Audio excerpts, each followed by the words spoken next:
මට නොපෙනී කිසිවෙකුටත් සැඟවෙන්න බැහැ. මම තමයි මේ ලෝකේ තියෙන සියලුම බලය පාලනය කරන්නේ.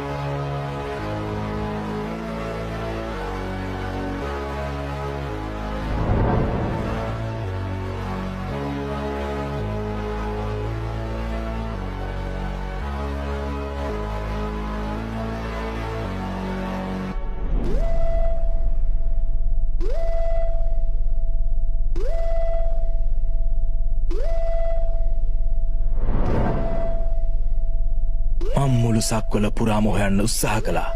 නමුත් ඔබ වහන්සේ මාගේ ග්‍රහණයට හසු වුණේ නැහැ. ප්‍රඥය තථාගතයන් වහන්සේ මේ සක්වලෙහි සැඟවී සිටින්න උත්සාහ කරන්නේ නැහැ. තථාගතයන් වහන්සේ කිසිවෙකුගේ ග්‍රහණයට හසු නොවී නිදහස් වූ කෙනෙක්.